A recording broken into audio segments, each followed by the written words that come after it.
Jesus. Nós iremos estudar essa semana Teologia do Antigo Testamento, onde veremos uma matéria moderna com raízes antigas. Qual a dificuldade de se estudar a Teologia do Antigo Testamento?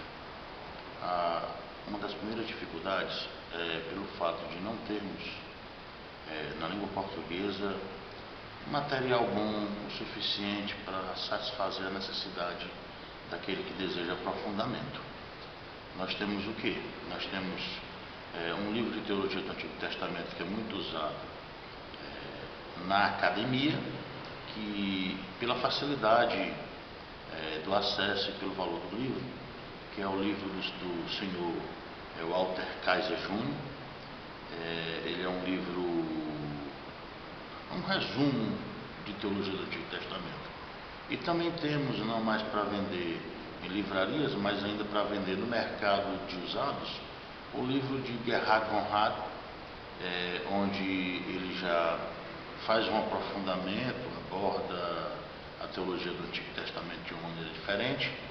E esses são os livros que temos, que na verdade que ainda dá para nós fazermos uso deles e estudarmos um pouco de teologia do Antigo Testamento. A teologia do Antigo Testamento, ela foi desprezada durante muito tempo pela igreja. Para os irmãos terem uma ideia, a teologia do Antigo Testamento começou a ser estudada há 200 anos com um teólogo chamado Glabe. Por que esse desprezo? Porque a patrística, o escolasticismo, os reformadores, eles estudaram o Antigo Testamento somente na busca tipológica, somente procurando encontrar Cristo, procurando encontrar um modelo de Cristo, ou uma sombra de Cristo, ou uma foto de Cristo no Antigo Testamento.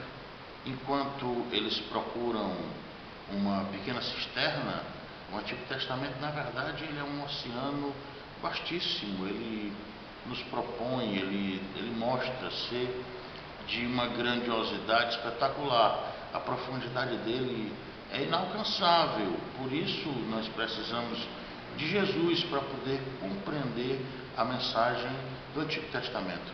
Então, quando olhamos para o Antigo Testamento, temos que começar entendendo que para os judeus o Antigo Testamento é a Bíblia deles.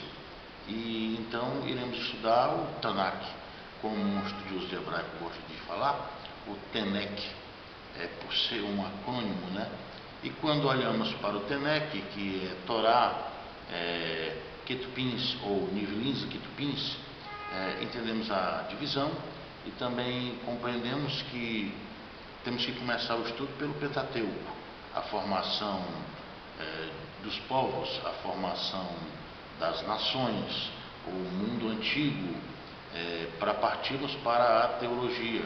Um homem que vivia em constante mudança, em busca da água, e com a mudança da cultura, ou a cultura de sobrevivência, onde ele parou de criar camelos e começou a criar gado, ele viu a necessidade de parar em algum lugar onde a água não dependia da chuva, mas dependia dos seus afluentes, como rios que formavam lagos. Então, quando olhamos para o Pentateuco, de certa forma, parece uma diacronia, parece que é um amontoado de histórias contadas de forma oral que foram juntadas ou que foram aproximadas pelo escritor Moisés. Parece que são muitas sagas, mas na verdade existe uma sincronia espetacular. No final de cada história, a continuação da história como início de uma nova história. O ajuntamento dos livros também do Pentateuco nos mostram a cronologia de uma maneira espetacular, a formação do culto, a formação das tribos e o ajuntamento em torno de Deus, no levantar do tabernáculo, no pousar da nuvem. Quando olhamos, por exemplo, para Juízes, percebemos a nação se juntando com povos não pagãos, porque o termo pagão é um termo usado pelo catolicismo romano para aqueles que não são batizados em águas quando crianças, mas eles, no seu ajuntamento com os gentios, que são idólatras, que são profanos, eles acabam se contaminando, e vemos o final do livro de Juízes com uma frase espetacular e muito triste, onde nos mostra que cada um faz o que quer, cada um vive da maneira que quer, e essa maneira lhes afasta de Deus, por uma razão, pelo fato de não terem um rei. Vemos o crescimento do assentamento, o surgimento do sacerdote e profeta Samuel, que vai substituir o sacerdote Eli, e encontramos a partir dali Deus governando, um governo teocrático, mas com o envelhecimento de Samuel e a falta de condição do seu governo de manter paz administrativa, o povo lhe pedindo um rei, o povo pedindo para que viesse um rei. Vamos ver a mudança de governo, onde nós perdemos em Israel um governo teocrático, onde o próprio Deus fala para Samuel que quem vai deixar de reinar é ele, e passamos a ter uma monarquia, e uma monarquia desastrosa, porque nós vamos ter Saul, depois nós vamos ter Davi e Salomão, onde com a morte de Salomão em 931 a.C., nós teremos a divisão do reino, e um reino dividido não subsiste. Então nós vamos ter a teologia do reino, a teologia do estudo do governo teocrático e da monarquia.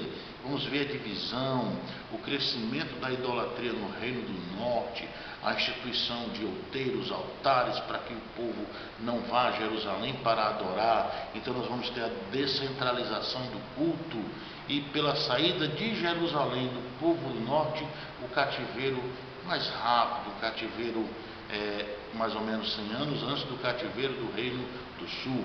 Porém, o Reino do Sul também não escapa pelo fato de ter passado 490 anos na terra sem ter dado repouso a ela, o que Deus pediu que o fizessem a cada 7 anos, gerando assim um cativeiro de 70 anos, onde Deus levanta aquele que vai trazer cativo o povo, mas também levanta o libertador.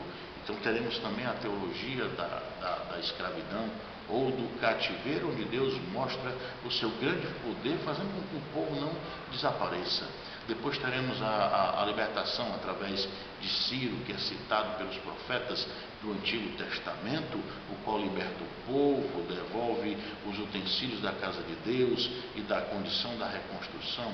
Então nós teremos ali a teologia do javismo, a teologia do eloísmo e também a teologia do deuteronomismo, onde veremos o quê?